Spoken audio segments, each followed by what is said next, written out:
Your story is waiting for you today. Your story has something new to say. But your story will only come out to play when you're alone. Alone. Alone in a room with invisible people. The following episode may contain swearing. Alone in a Room with Invisible People is brought to you by hollyswritingclasses.com. Holly and I mention in this episode writers who have committed suicide. However, this is not making fun of their suicide. This is not making light of their suicide. Neither one of us believe that suicide is the answer. While we can't make decisions for other people, we do believe that life is worth living. We want you guys to all live a long and happy life. We are not medical professionals. So please, if you are having suicidal thoughts or any other mental issues, any other kind of mental health problems, please seek a medical help professional as soon as you can. Hi, I'm Rebecca Gallardo, the host of Alone in a Room with Invisible People. I am here today with author and teacher Holly Lyle, and today's topic is the finale. It is Event Writing, Part 3, Follow Through. And we're going to get to that, but first, before we get to what we did this week too, I want to apologize. Several of the recent podcasts have had mistakes and stuff in them, so I apologize if you were one of the ones who downloaded right away, or your app did not upgrade fast enough, or you're on auto download and you got the silence. We are going to be taking a short break. You guys will not have to deal with our break. You'll still have, because we've got a few episodes. We're going to release Taming the Wild Middle, which is next week, and then we're going to release one of Holly's older podcasts from 2006, because you guys have been asking about that. So we're going to have a short break.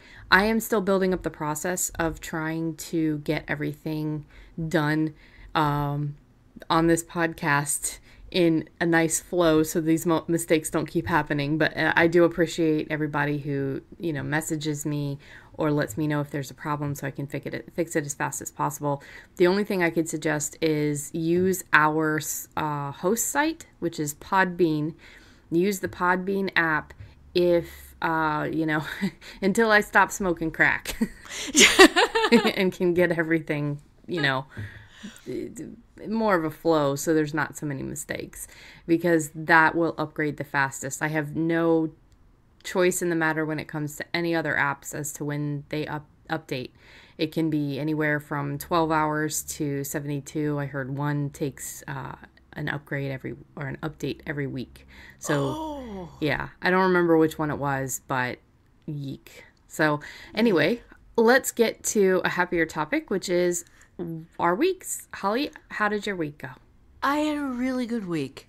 I got 6,853 words on the first draft of the Ohio series, book 1. I got I had a little less of a great week on the revision of Dead Man's Party. I got a total of 9 pages done. 9. Oh no. Oh yeah. I am struggling with, I don't know, weariness, I think. Yeah. And we've got a lot of stressful stuff going on. And revision takes a different part of your brain than writing fiction. And the writing is going really well, and the revision is just brutal right now. Well, yeah, and this is something that you talk about in the How to Write a Novel series, and how to, I think Sideways as well, is life throws stuff at you, and you guys are going through a pretty big important thing in your life right now. We are. So it might be something that you need to kind of take a look at your goals for summer fiction writing and maybe adjust for the stressful stuff that you're going through, which by the way is not medical or anything like that. It's no, it's a good thing. It's just one of those really, really big things. So yeah, and then let's see. The summer of fiction writing is going really well. We have passed our day 7 check-in. There will be another check-in for people. And this isn't day 7 of the event. This is your day 7. So if you decide you want to come in and play with us, you just keep track. And when you've been working for 7 days, you come in and you post on day 7 what your progress is, with your goals. And there is a thing on setting your goals. But my day 7 was looked pretty decent. And because I am doing the bonus now for Dead Man's Party. The bonus for how to write a novel, yes, which is stuff related to Dead Man's Party. It's interweaving multiple story threads in big complex novels, and I am I did a transcript, I've got a video, I'm doing worksheets, I'm doing screenshots, I'm doing this kind of step-by-step layout diagram thing of what you do. And it's got a little bigger than I had thought it was going to be. But it's going to be a very nice bonus when it's done. And it's just folks who are already past the last lesson and are waiting for the bonus. Well, I'm working as fast as I can. Yeah, and just to let you guys know, just the screenshots alone took Holly hours and hours of work because I was there for a good chunk of it. And yeah. Yeah, because, well, not only that, but I had to set up this thing, not just for the screenshots, but also for the video where I was demoing things, and I had to set up layers, and I had to set up things to cover certain sections so that I could uncover them and show step by step. It was like, oh my God. But it's a really cool process. And I think this shows it very well. And, if you have ever wanted to write a novel with a bunch of different viewpoint characters, and each of them had a number of different stories. This is how you do that without ever having to build a timeline, and just to sit down and in about an hour, maybe 2 hours, to get your stuff in a row and then write your book. I'm really excited for this bonus because that's something that I feel like I could have definitely used with the one that I'm writing right now. It's not.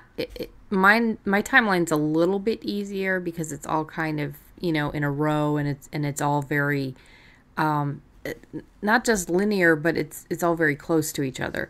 But the next book especially, I have an idea for different sections, and it's going to be a lot to take, in, and a lot to keep an eye over. So this, I'm really looking forward to that one. Okay, well, I think you will enjoy this because it is actually a fun process. It's a lot of fun to do, and once it's done, it's still flexible. So if you change your mind about stuff, you can revise just brain dead simple. This is what got me through Diplomacy of Wolves, Courage of Falcons, Diplomacy of Wolves, Vengeance of Dragons, and Courage of Falcons. There we go. Yeah. Yeah, you've written so many that sometimes you forget which ones they are, what the names are, yeah. Yeah, it's been and those are older books. Those were back there a while, but I invented this for that.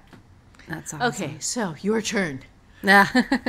and if Holly sounds a little bit tired today, it is. She's only had 4 hours of sleep in the last 2 days, so, give her a little bit of slack. Thank you. My week was, it sounds pretty much kind of like the same balance as yours, is that I did a good amount of work on the summer fiction writing research and world book that I'm doing, but I am under I'm behind. It's like I took a look at the 7-day thing. I haven't posted mine yet. I need to do that either today or tomorrow, but taking a look at all the stuff that I've done, I'm a few hours behind, and I also am kind of scattered at the moment because there is so much research to do into indigenous peoples of America versus other things like cryptids and the history of Fulton Hills in general, and then the ghost system and the different type of ghosts that there are.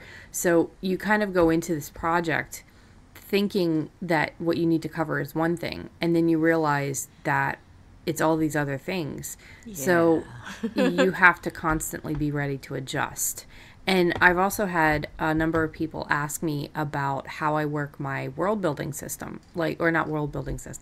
how I am creating my world book. A lot of people call it like a series Bible, which I have heard before. I just like the idea of a world book because it's not about the series. To me, it's about the world, because this is not just one series. This is also going into Glass House. This is also going into future books in other future towns, because I've got so many books, so many characters. At this point, I can never write all of these stories. There's no way. But that's why I like to think of it as a world book, because it's not just one series. It's every series within this world. Right. And so if that's something that you're interested in, it's something that Holly and I can put together. Just let us know. You can let us know in the forums, or if you're not on the forums yet, which I don't know why you wouldn't be, you can go to the Facebook account and just send me a message and let me know that that's something that you're interested in. Because if we get enough interest, we can do an episode on it. But if there's only a few people, I can just, kind of explain to them, I guess. Maybe. Yeah. I'm not sure. It's always... Yeah, just a short post in the forum. Yeah. It's always surprising me when people are asking me what I'm doing. It's like, well, Holly is the star of the show, and she's the one that we're all coming to. But it's neat when people want to know how I do things. It's very cool.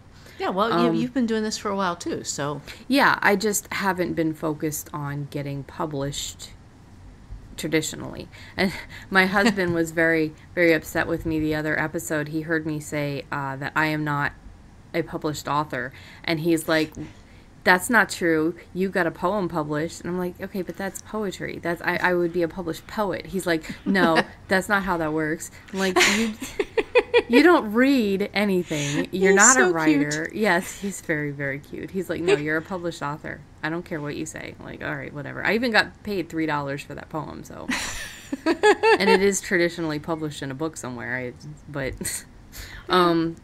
So yeah, anyway, let's from my week. Again, it was kind of a weird week, because I was not pushing myself, and I was trying to make sure I was not writing to failure. I was just hyper excited, and I have so much time right now that it's a good thing to utilize it the best to my abilities. Plus, usually June is a very bad month for me. So the idea that I'm more mentally in this world that I'm creating and writing is probably better for the depression. It's holding it at bay most days. So I wrote 2 scenes, 4 scenes, 4 scenes, 6 scenes, 2 scenes.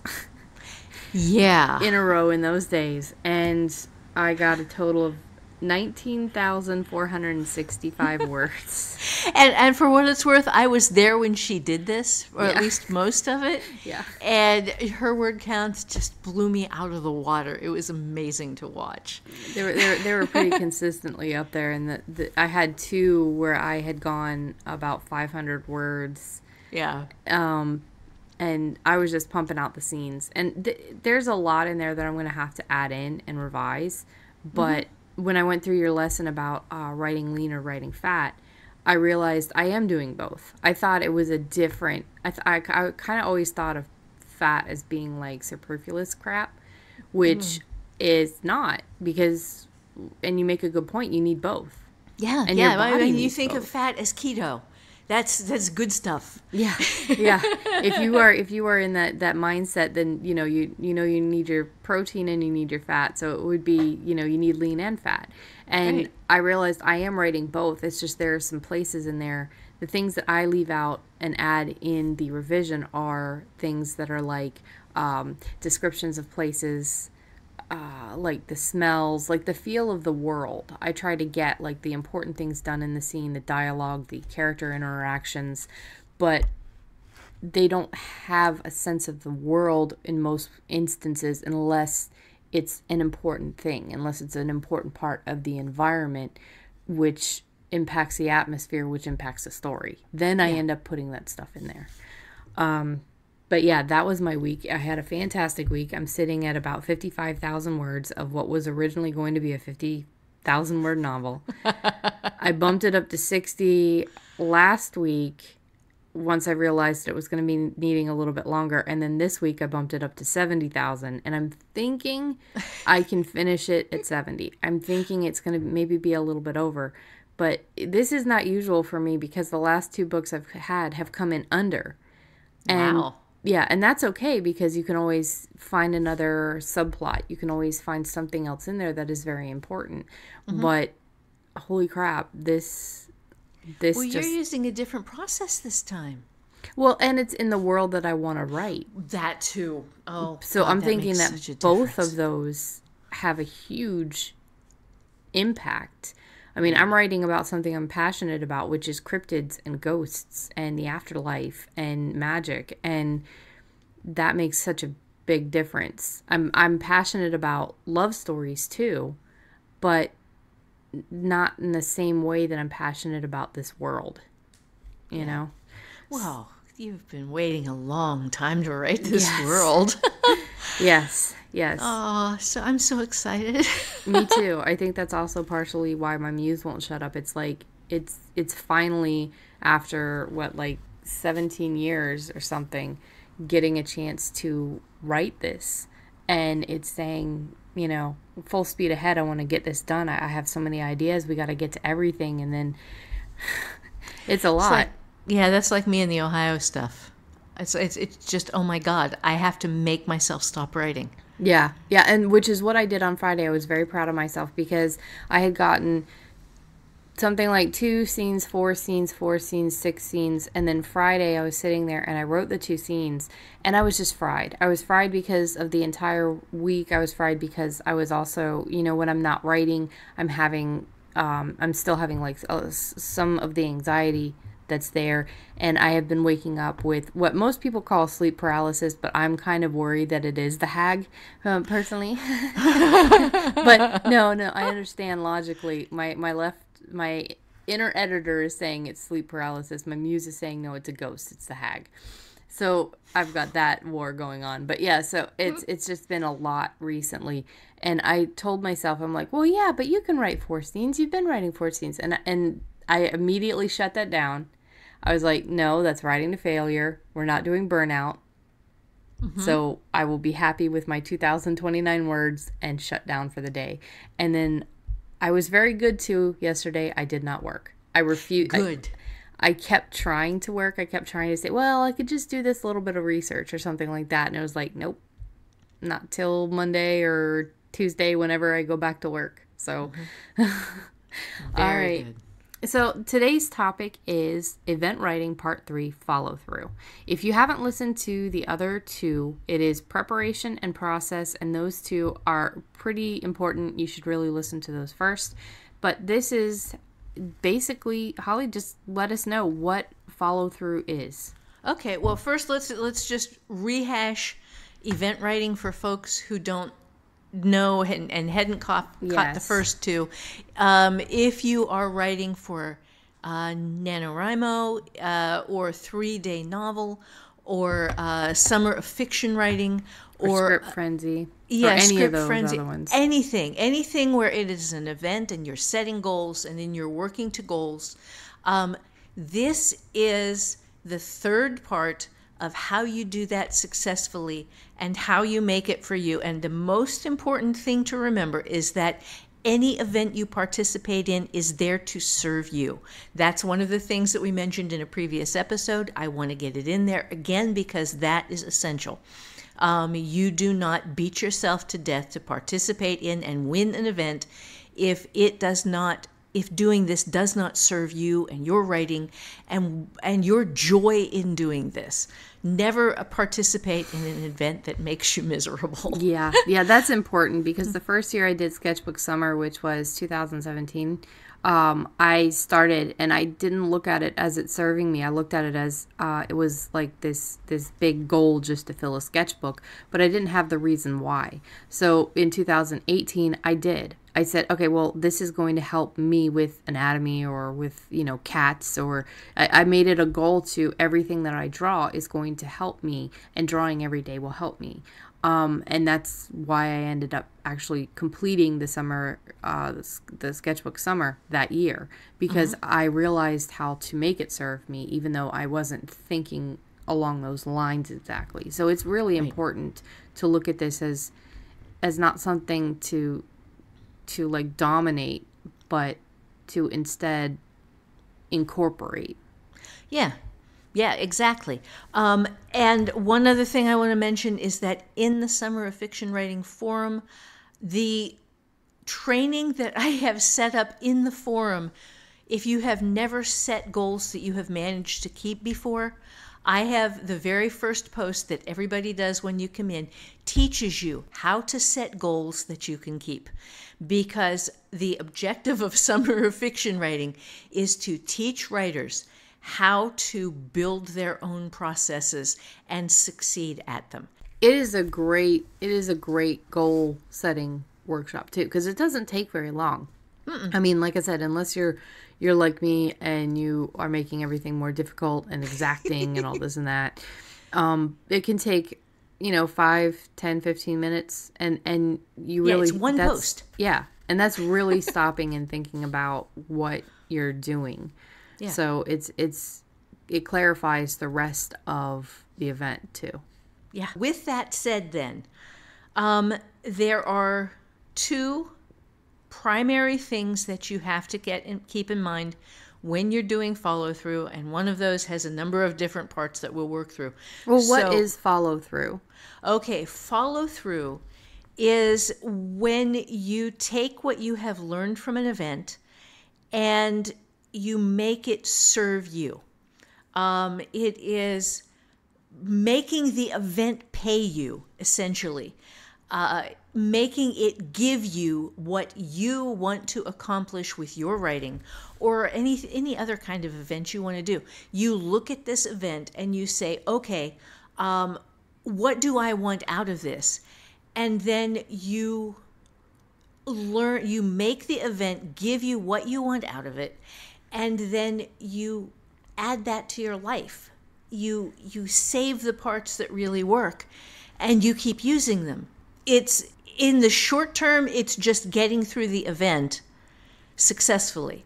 Yeah. But then the long term uses basically the same steps, in which you say, okay, well, now that I'm through the event, what do I take from that, and how do I add it to my life to make what I want to accomplish easier and better and stuff. So that's what this is. Yeah, and you should always learn from any of the events that you're going through. It should always be an effort to teach yourself something new. Exactly. The event exists to serve you, and what you get out of the event is your payment for participating in it. You should get paid to participate, and you get that with new skills, or with a new process, or with a success behind you that proves to you that you can actually do something you didn't know you could do before. It's people have different objectives, and I have loved reading people's objectives. Yeah, they're really cool. Oh my God, there are so many of them and so different. Yeah. So the first thing you do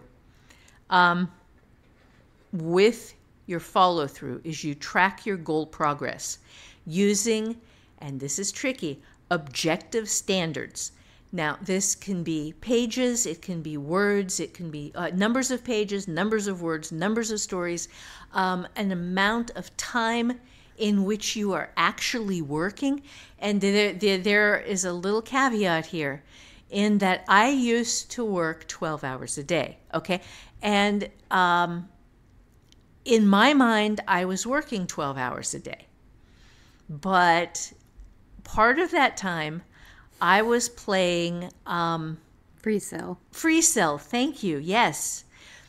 Because I was telling myself that I needed to, my muse needed to warm up, and I'd play 5 or 6 games through to completion on Free Cell, with my objective. My simple rule was I must win every single game I play. And you can do that with Free Cell. Yeah. But sometimes it can take a really long time. Yep. But it's not working time. That's not work. That's not work by any stretch of the imagination. That is bullshitting yourself, is what that is. And that's what I was doing, because the only work that counts is when you are actually creating the thing that you are there to create. First draft, scene outlining, plotting, characters, research. Yes. Yeah. Yes, anything where you are actually creating pieces of what you are using, that counts as work. Anything that is just you sitting there and screwing around and playing with your computer, answering email, no, that does not count, and that is not part of your goal. And if you want to succeed at doing this, you eventually strip that crap out. And the only time you count is the time that you are working on your thing. And when you're done with that, then you go do the other things. Yeah. Yeah. And I no longer have FreeCell on my computer at all. None. Because that damn game is a drug.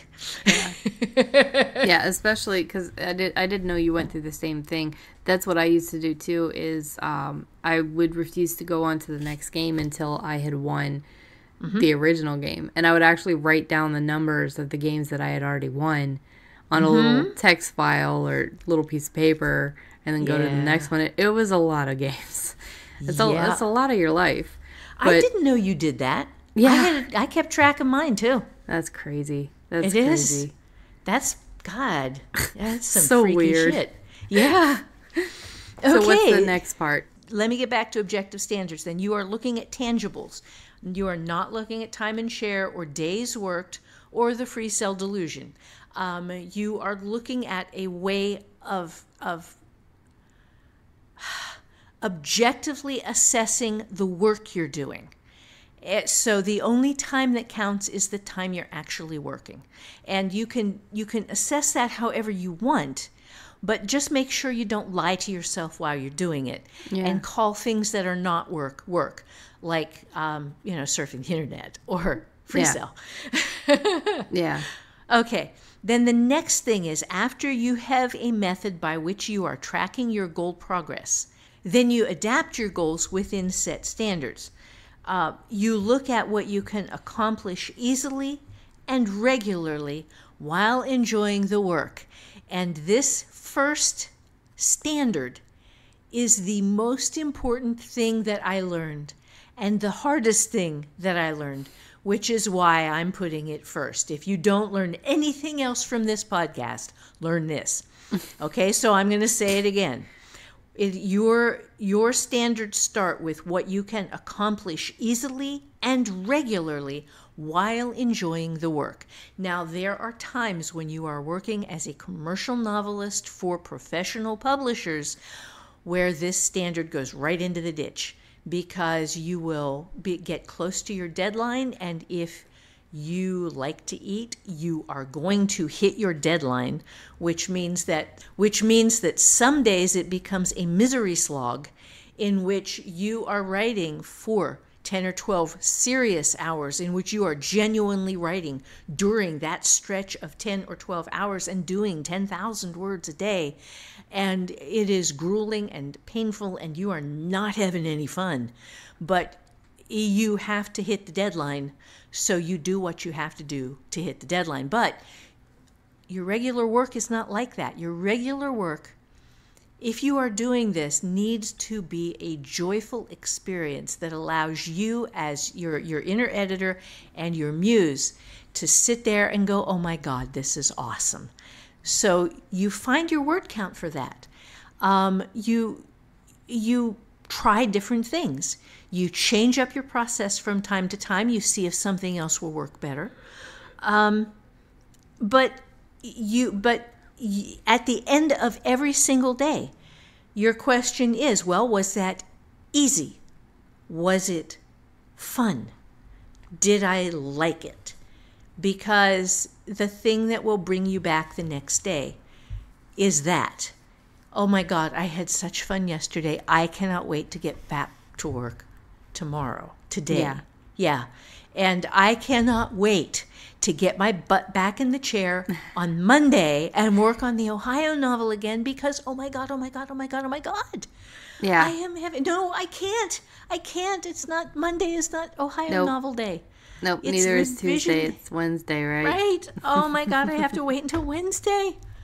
But see, that's why you want to leave when you still want. That's why I stopped on Friday at 2 scenes, because I did want to write the next one, but I knew I was looking at burnout, and I realized that especially if I leave it until the next actual writing day, I'm going to be psyched, and I already am. I'm already thinking of different things that I can do, and I'm very, very excited. But I knew also that I was fried, and I needed the break, and especially my wrist because, 20,000 words in Yeah. very short amount of time with already bad wrists, that Yeah. wasn't easy on it. So, but yeah. So you definitely want to make it something that is fun and achievable and something that is moving you forward with passion. The next thing is try any new goals for a full month in which you faithfully show up before adapting either upwards or downwards.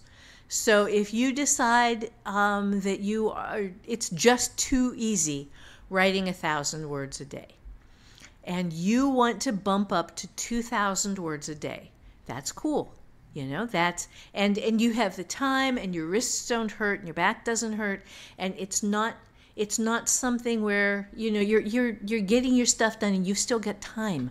So you go, okay, well, I am blowing the doors off of my 1,000 words a day goal.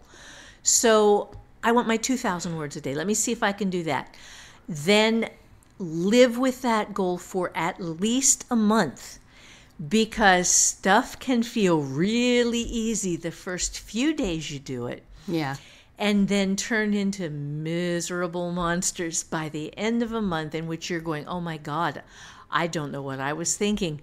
1,500 words might be right, but 2,000 words is definitely wrong for me. Yeah. And a week or two, you don't get the feel for that. But a month, if you live for something for a month and you're working at it regularly, you will have the truth of that process pretty much in your bones by the end of the month. Yeah. And this was the thing that trained me that 5,000 words a day was okay, and 10,000 words a day was not. That just not, because you think, hey, I can write 10,000 words a day because I've done it, and then you try it and you go, Yeah. I would hate my life if this was my life. Yeah, it's different when you're doing something like a 3-day novel, or you're doing something where it's an event writing and you're excited and you've planned it and you've got nothing to bother you during those days. But looking at a slog of 10,000 words a day every day for a certain amount of time every week, I can't imagine it. It would take away all of the fun. Right. And, the fact that at the point where I actually had to do it, it did. That was not fun. That was not fun. That was stop the story, walk away in mid-sentence, come back the next day and try to figure out what the hell it was I was trying to say in that last sentence. Yeah. Because I just could not sit there any longer. So, but 5,000 words a day, I can do that. I am not doing that right now because I've got a bunch of other things I'm doing, but at some point, I think I might like to go back to 5,000 words a day, just because you can, and you feel like that's where you love to write. That's your little golden zone. Yeah.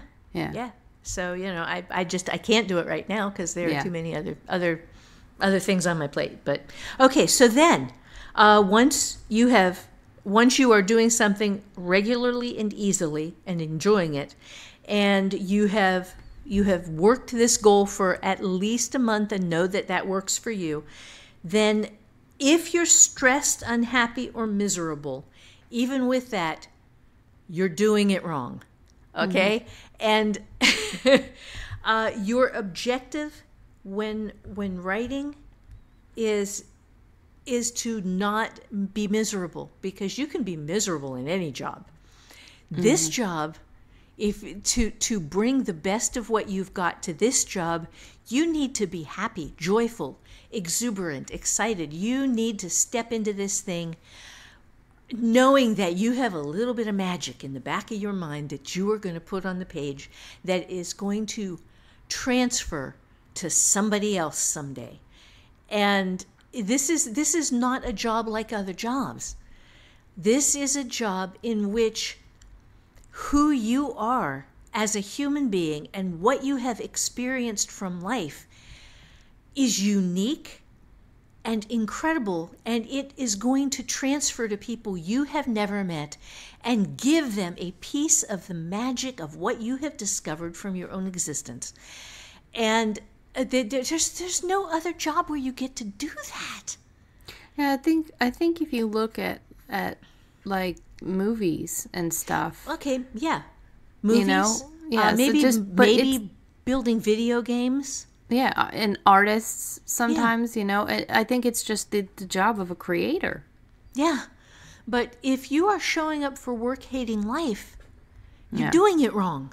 I think a lot of people suffer with perfection, and maybe we need to do a short, like a mini episode covering perfection. Oh, that's a full episode. Oh, it's a full episode.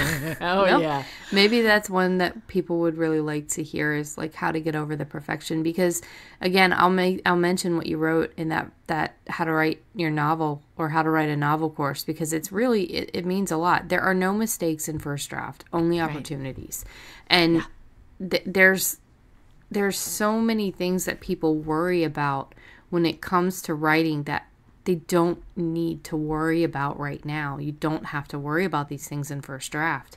And if you're finding yourself struggling over the right word choice, or, you know, constantly stopping writing to go and research something because God, I can't get it wrong. You can get everything wrong in first draft. Oh my God. And my demo novel for that class is proof of that. Yeah. Dead Man's Party went through 4 or 5 different changes, you know, major, huge plot and as you say, integral, but I always say integral changes. It is really, really important to know that what you're trying to do, what Holly says, is you're trying to just get the base of an idea all the way to the end, so you know what it is that you're writing about. Right. So don't hold that level of perfection over your head that this first draft can't have any mistakes. Right, because until you have written the ending, you don't know what the beginning needs to be. I started my beginning in Dead Man's Party 8 years too late. So about 12 chapters into the novel, I bumped back to the second year after this event happened. From 10 years, just changed everything. I did not change a single word of the first draft, because you don't touch first draft until you have finished the book. You leave every single mistake in there. And as I am revising, I am finding that even though I was 10 years too late in the first 12 chapters, there's an enormous amount of stuff in there that I still got right.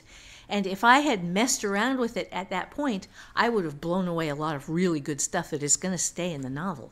Yeah. There's so many different, I think it's, I don't remember which one never finishes. Is it Perfect Never Finishes? Perfect. Yeah.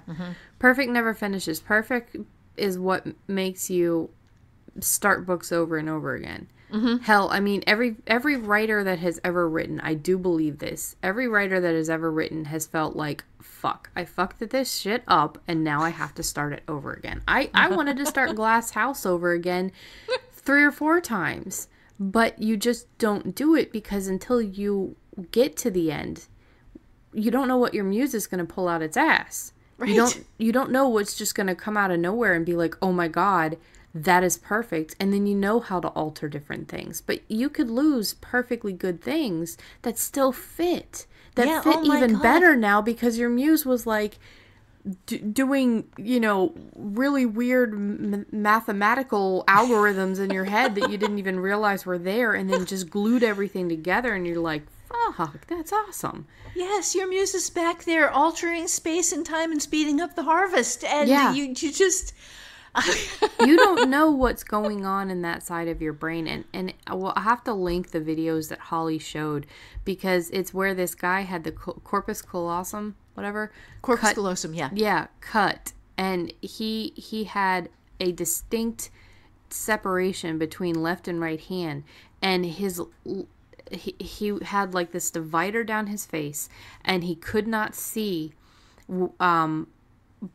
they put up like a word on both ends or something like that, and the right side of the brain drew the picture and the left side of the brain wrote the word. And it's so weird, because you are in constant contact with that left brain. That's the monkey mind, that's the inner editor, that's the one that doesn't shut up. your right brain is that silent part that moves you when you see something like a pretty flower or lots of beautiful freaking mountains and a sunset or something like that. Yeah, your right brain is your muse. It is Yeah. the part of you that has no words. It has no words with which to speak to you. It Yeah. speaks in ideas and images and concepts and just passion and emotion and delight. And the left brain, the editor, is the part that translates this stuff that it's getting from the right brain, and you don't know what your right brain is doing ever. Yeah. There were other things where people who had the same surgery, the left brain would do something and the right brain would slap them. Yeah, that was weird. Yeah. That was really, really weird. Yeah, because the right brain's going, don't do that, smack, and smacks the person that the left brain did the thing. Yeah. Because your two sides don't agree. I'm going to have to find those links because if you guys haven't watched them and you have, a few minutes to do it, I'll put it on while you're cooking, put it on while you're eating if you eat alone, because my husband's never home when I eat, almost. So I'm eating alone and usually listening to Last Podcast on the Left, so I could watch it then. Find some time to watch it because it is fascinating shit, and it really does prove that this side of you is in there. That muse is in there. Yes. Yes. So what is the next step? Okay, so after if you're stressed, unhappy, or miserable, you're doing it wrong, then your objective is much happy writing over a long and productive life. Okay? If you are learning how to do this and you are fighting through the very uphill battle that is learning all the many processes that it takes to become a good writer, telling good stories and connecting with an audience who loves what you do and producing consistently, then you want to have fun with that. You want to enjoy your life. You want to show up every day that you go to work, happy for work. You want to enjoy your days off thinking, hot shit, tomorrow I get to go to work. And how many people do you know who feel that way about their jobs? Seriously. Yeah. I know there are a few. My accountant is one of them. Yeah. I love him. He is wonderful. But, that is his thing because he loves what he does. But how many people do you really know who do that, who can say, this is the thing I was put on this earth to do? Yeah. I mean, I know that there's a lot of nurses out there that feel that way, a lot of EMTs that feel that way, but a lot of them also don't. So it's in every single job out there. There's somebody who absolutely loves it and is amazing at it. And there's some that just hate every second and hate what they're doing.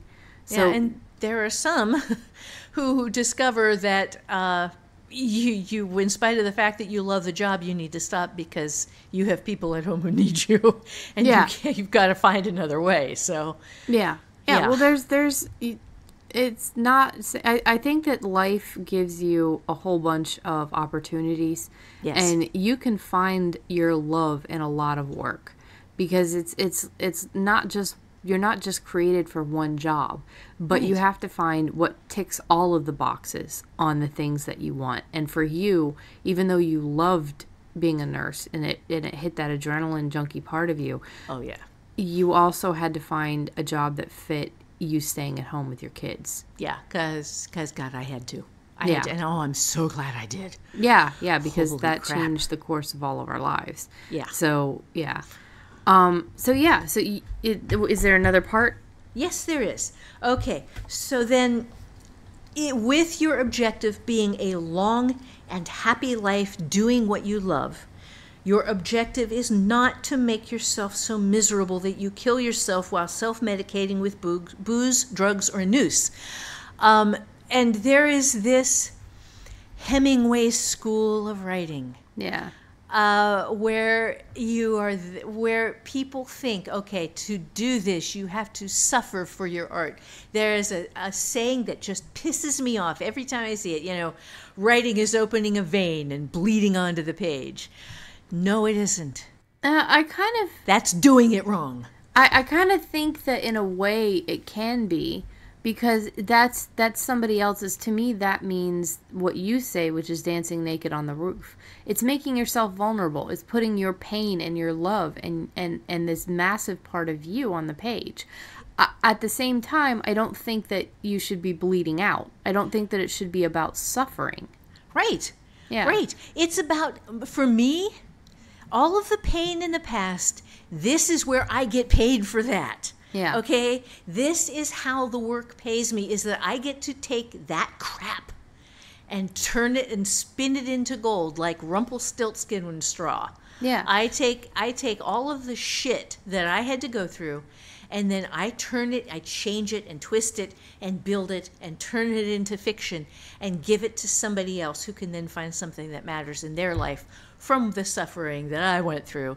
Yeah. And I have fun doing it. Well, sometimes you have fun, but sometimes you're also angry when you write certain things, and Oh, yeah. you get you cry when you have to do certain things or write certain things. Yeah, So there I is cry out when I have to kill off characters that I like. Yeah. So there is a certain amount of pain that you put yourself through as a writer, but it is not writing is suffering. Art is suffering. Art is the suffering put in front of an audience. It's not, again, if you're doing that, the opinion of these two writers is you're doing it wrong.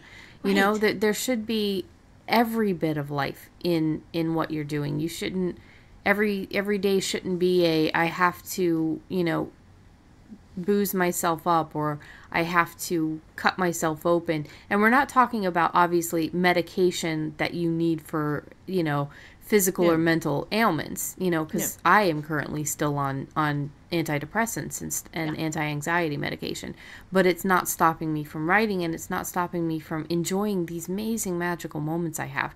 I've written scenes that I had to stop during the day because it was so much pain to get all of that out there. But at the same time, I was looking forward to the next day because I did finish that scene and it was important. And now I get to go do a fun scene, Right. Yeah, no, this is very true. There are times when the job does call for you to tell the truth, and the truth hurts because it's just that part of the truth. Yeah. And yeah, there are horrible things that have been part of my reality that have gone into my fiction, transmuted, changed, not as they happened in any way, shape, or form, buried as metaphor into fiction, but that it was really, really hard to write them. But at the end of writing them, I felt better. Yeah. Because I had made this thing and had removed that little piece of pain from my subconscious. I had set myself free from that particular thing because I had put it onto the page. I had transmuted it, and it didn't hurt anymore. Yeah, I think that suffering for a point is different than this mentality of suffering for your art. Right, where suffering is the point of it. Yes. Yeah, where and you think that you have to experience pain while creating, or you're not a real artist. Yeah. That's bullshit. Yeah, definitely. That is one of the biggest disservices that literary fiction has done to writers in general, is this concept, not put forward by everybody, but put forward by way too many people, that if it does not hurt you to write, you're not a real artist. Yeah.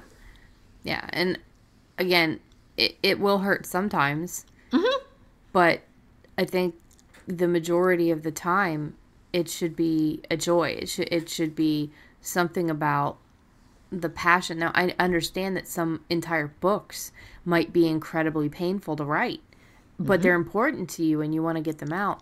But the end result has to matter to you, has to bring you something positive.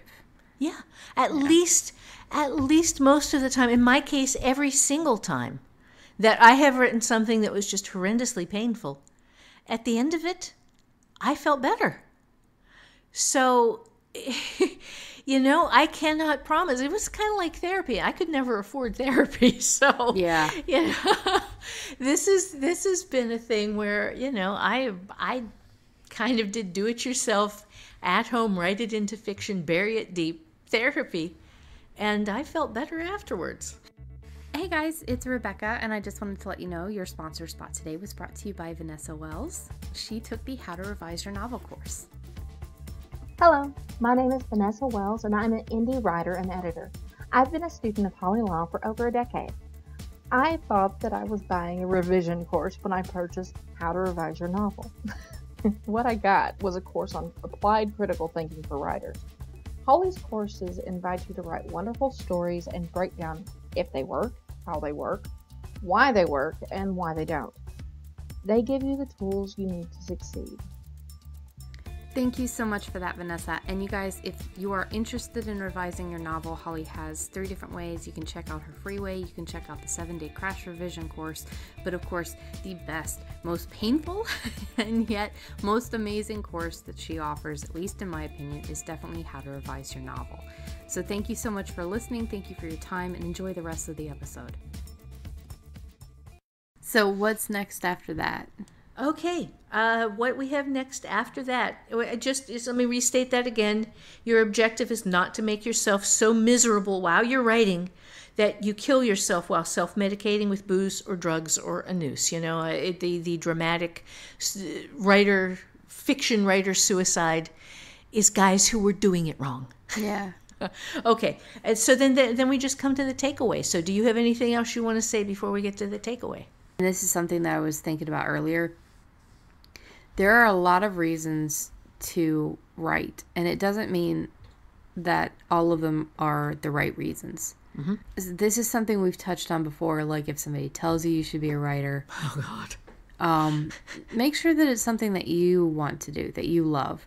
If it's something that you used to do when you were younger, and you're trying to get back into it, and you just don't find you have that passion anymore, that it's something that is okay to let go. There's certain things in our lives that stay with us, and there are certain things in our lives that don't. And it's okay because it's just another level of growth of who you are. But if you are really passionate about creating worlds or creating stories or creating characters or telling a certain story, I think that this is something that will stick, and you will find yourself repeatedly coming back to it and trying again and again and again.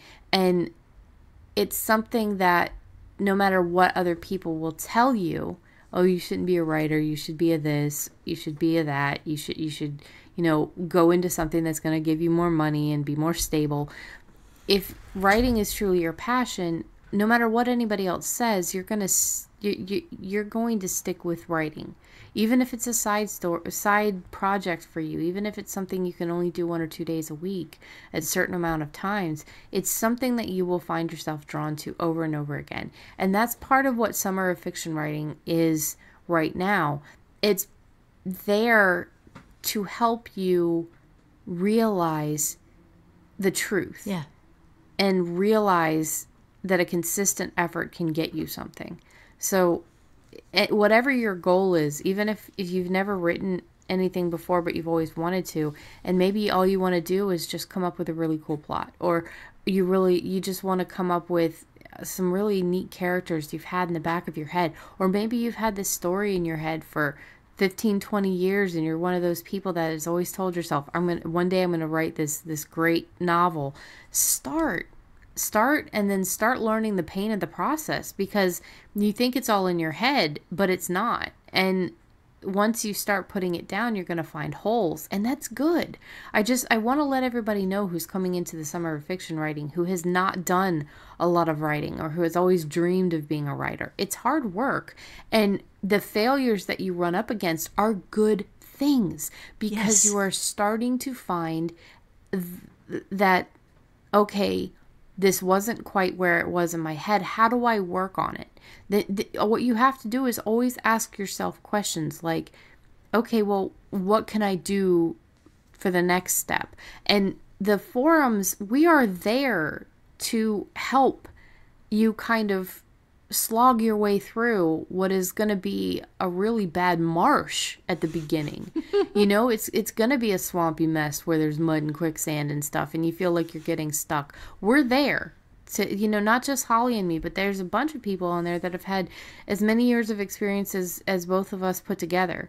You know, we've got people in there that have been writing since they were very young, and they're pretty old now. And, you know, they're just, I feel like we have an amazing group of people in that there are so many different levels of expertise.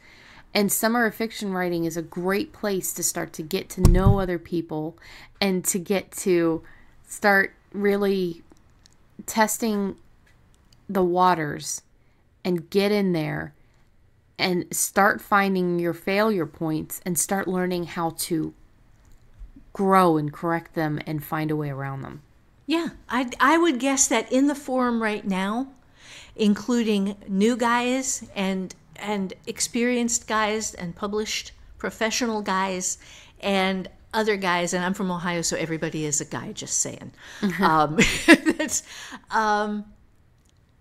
We have probably about 10,000 years of writing experience in the Summer of Fiction writing forum right now, probably. Just that one alone. Yeah, just in that forum alone right now.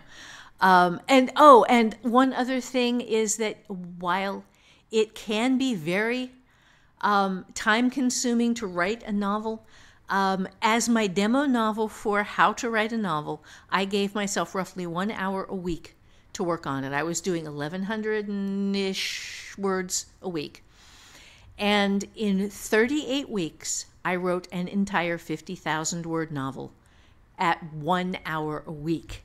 So we are not talking about a massive time commitment on this.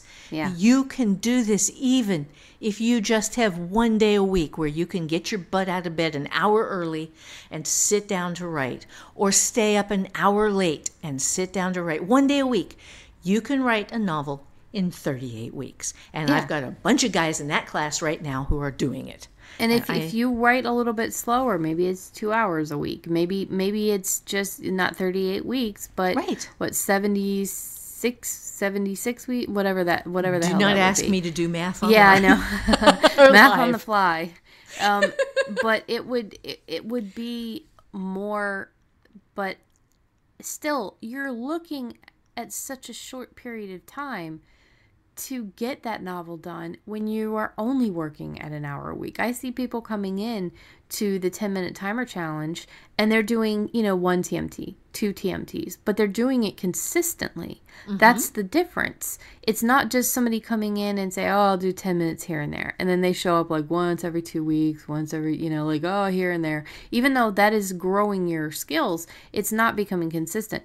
10 minutes a day, every few days, every week, that is what's going to build up a habit. That is what is going to really start to connect you with your muse a lot faster and easier. And that's where you're going to build your novel. That's right. That's what teaches you how to be a writer as a job. Yeah. Is showing up for work every day, because it's just like McDonald's. If you don't show up for work, you don't get paid. Yeah. And just remember, any of the problems that you might be having during your Summer of Fiction Writing Challenge, whether it's a novel or it's a short story or you just don't know how to do things, ask. Create a thread and say, this is the problem I'm having. And, what are your suggestions around getting around it? And really pay attention to the answers. You're probably going to get several different people's very different answers. And then you'll have different opportunities to try out each method. Writers have different processes, but the end result is usually the same. It's a finished project. Right. So, we're here for you, and that's just what I wanted to add before we got into the takeaway was that even if you are that person who's been telling yourself you're going to write that novel for 15, 20 years and you've never given yourself a shot, and now you're here and you're ready to do it, we're here for you, man. It's not going to be easy, and you're going to find a lot of breaking points where you thought that you had this thing figured out, but then it changes. God, yeah. Just to let you know, we've been there, because every book starts out pretty much like that. And just to let you know, we will be there again. Yes. Because no matter how long you've been doing this, the next book you write is going to throw something at you your brain has never seen before, and you're going to go, how the hell do I deal with this? Yep. And then you will find a way. Yeah. Yeah. So go ahead and let us know what the takeaway is. Okay, the takeaway this week is to find your sweet spot. The thing that you can do regularly, the thing that allows you to get words and have fun, because you want to keep the job fun. You want to make this a thing that you love and love to go back to, so that you can write a long and happy life. I love that. Yeah, especially with the right along and happy life, you know. And I know that we've got people in there that are coming in like their senior years and have 60s never, and 70s, and yeah. And I just want to say, like, there have been so many people that have started another career so much later in life and have succeeded. It's just about your definition of success and what matters to you. And I mean, you can do anything. Yes, you can do this too. If you are in your 60s, 70s, 80s and you want to do this, come on in, hang out with us. You are not alone. There are other guys like you, like me. I'm almost in my 60s now. But there are a bunch of people in there who are older than I am, and we are doing this together. There are a bunch of people who are in their 20s. Nobody younger than 16. 16 is the youngest person that's allowed on the forums. But 16 and up, 16 through everything. So yeah, we have a lot of new people in their 20s that have found you recently, and are just so happy that this community exists. So I mean, any age, 16 up, you know. Yes, best people on the internet. Seriously. Yes. Oh my God, I love my people. Yeah. So that has been our show. That is the finale of our 3-part series on event writing. And again, this is for NaNoWriMo, Summer of Fiction Writing. Mom's very happy. Script Frenzy. This is for any kind of writing event you have. And it's about what is best for you and if that event fits what you need. So go back. If you haven't listened to the other 2 parts, the first part is really important to nail down what kind of event you think would benefit you. And again, this one, and this one and the last one, which was process, Holly has said the event is there to serve you. And I think that is a very important thing for you to remember. So again, that has been our episode. We hope that it has been helpful. If you have any comments, if you have any ideas, any questions that we didn't cover, anything like that, or you want to share your own tips and your own history about where you came in and had issues with writing and how you overcame it, you go to our community, hollyswritingclasses.com, and sign up, get the free account. You will automatically be given not just the How to Write Flash Fiction that doesn't suck, but the Summer of Fiction Writing as well, which is a classroom by itself, lots of downloads, lots of really cool stuff, and the forums.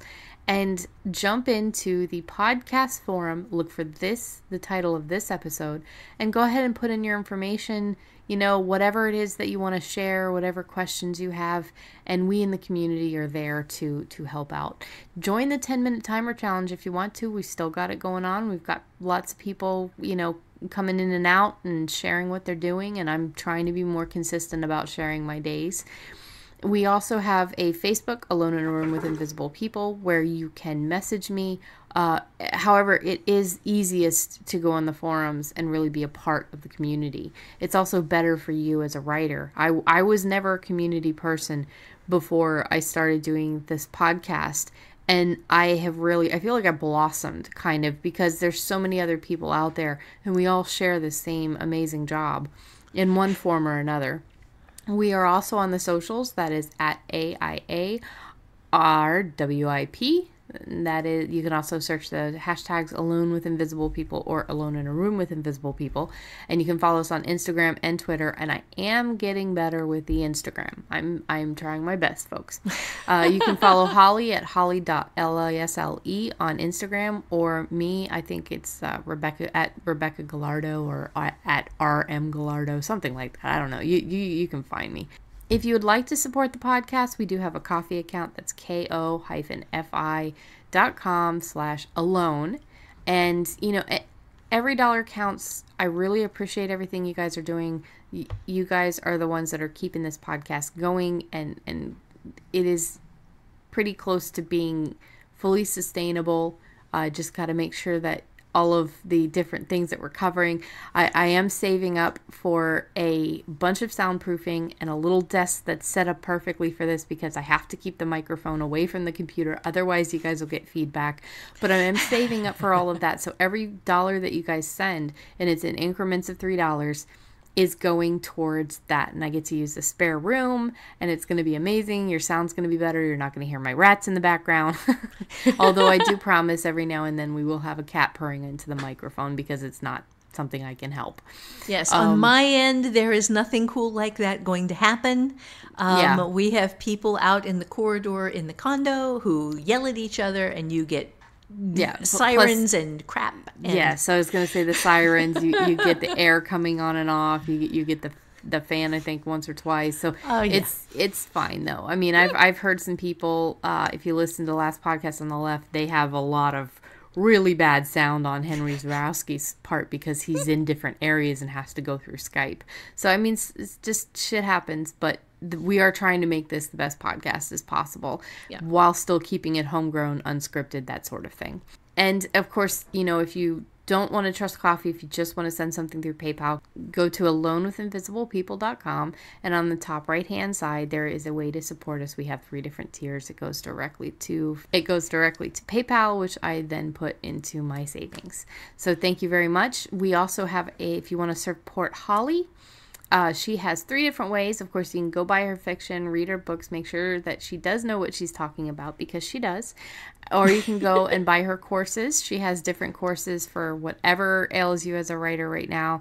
She is still finishing up how to write a novel, but it is still available if you want to get back into that. It is still available at the original low price, and that will end June 31st. She also has... June 30th. Oh, right, because there is no June 31st. Right. So, yeah. So then also she has her own Ko-fi account. It's, again, ko-fi.com/Holly Lisle, which is one word, and the last name is Lisle. And you can go ahead and, you know, support her that way. And she's got all sorts of benefits. She's doing giveaways. She's doing all sorts of different kind of things that if you have ever donated to her Ko-fi account, you are entered in the giveaways. And then if you are a monthly subscriber, she's going to be doing random, you know, just live chats where you guys just hang out and talk for a little bit. Mm-hmm. So that is it. I just want to say thank you so much for being a part of this community, for listening to all of the episodes, for not derailing, you know, my personality or defacing my personality or just talking crap about me because of my mistakes. I love all of you guys.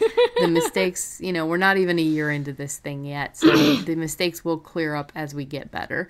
And I love you guys. I can't wait to see you in the forums, and I hope that these episodes have really helped clarify certain things for event writing. Holly?